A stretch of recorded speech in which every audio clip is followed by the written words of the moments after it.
Hello दोस्तों, आज आपको सुनाते हैं भगवान शिव के 3 प्रमुख शक्तिशाली अवतारों के बारे में। हिंदू धर्म ग्रंथों तथा महापुराणों के अनुसार त्रिदेवों में सबसे शक्तिशाली माने जाने वाले भगवान शिव अर्थात महादेव है। ब्रह्मा, विष्णु, महेश त्रिमूर्ति इस सृष्टि की सबसे बड़ी महाशक्तियां हैं।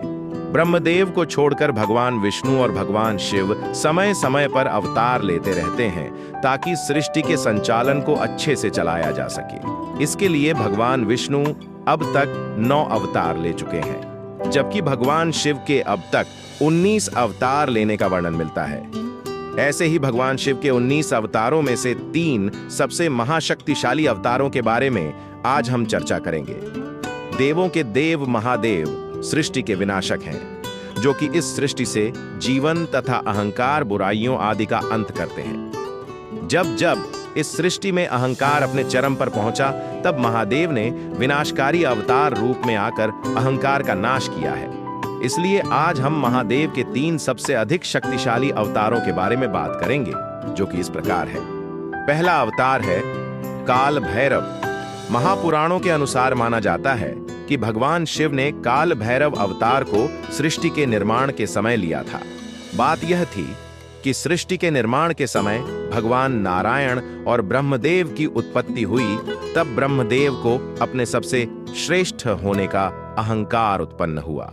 तब ब्रह्मदेव के अहंकार के रूप में ब्रह्मदेव का 5वां सर उत्पन्न हुआ था, जिसको काटने के लिए भगवान शिव ने काल भैरव को उत्पन्न किया था। काल भैरव ने ब्रह्मदेव का अहंकार रूपी पैदा हुआ 5वां सर काट दिया, लेकिन उस वजह से काल भैरव पर ब्रह्म हत्या का पाप लग गया।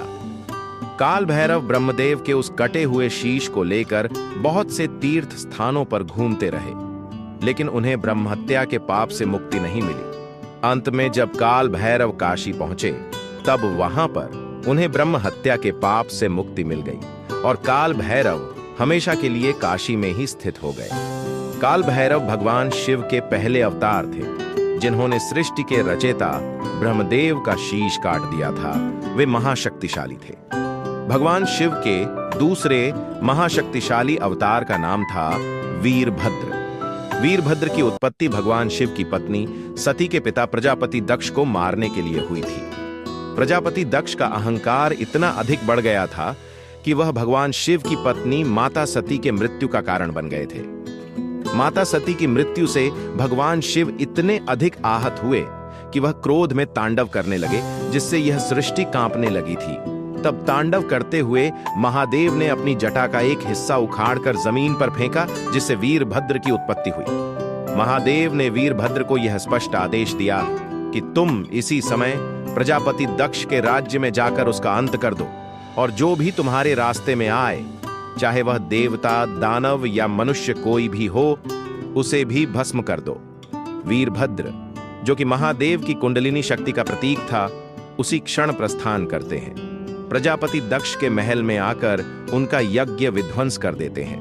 वीरभद्र से लड़ने के लिए प्रजापति दक्ष अपनी सेना को आगे कर देते हैं, लेकिन वीरभद्र एक एक करके सबको पराजित कर देते हैं। उसके पश्चात प्रजापति दक्ष भगवान नारायण से सहायता मांगते हैं और वीरभद्र से लड़ने के लिए विनती करते हैं। श्री हरि नारायण वीरभद्र से लड़ने जाते हैं, लेकिन एक ऋषि के दिए गए श्राप के कारण वह उनसे हार जाते हैं। कुछ ग्रंथों में यह भी वर्णित है कि भगवान नारायण ने वीरभद्र पर सुदर्शन चक्र से वार किया, तो वीरभद्र ने उनका सुदर्शन चक्र निगल लिया। तब नारायण को यकीन हो गया कि आज प्रजापति दक्ष की मृत्यु निश्चित है। इसलिए उन्होंने वीरभद्र से कहा कि अब मैं आपके रास्ते में नहीं आऊंगा। यह कहकर भगवान विष्णु वीरभद्र के रास्ते से हट गए। वीरभद्र ने तुरंत अपने खड्ग से प्रजापति दक्ष का सिर धड़ से अलग कर दिया। प्रजापति दक्ष का वह सर उन्हीं के यज्ञ में जाकर गिरा और भस्म हो गया। दक्ष का वध होते ही वीरभद्र वहां चले जाते हैं। भगवान शिव के तीसरे सबसे महाशक्तिशाली अवतार का नाम है हनुमान, जिन्हें हम बजरंग बली, अंजनी पुत्र, पवन पुत्र, संकट मोचन और मारुति आदि नामों से भी पूजते हैं। बजरंग बली हनुमान जी की शक्ति से हर कोई परिचित है। भगवान शिव ने वानर राज केसरी की पत्नी अंजनी को यह वरदान दिया था कि उनके गर्भ से उनका अंश अवतार जन्म लेगा। हनुमान जी के जन्म का मुख्य उद्देश्य भगवान विष्णु के अवतार श्री राम के अवतार लीला में सहायता करने के लिए हुआ था।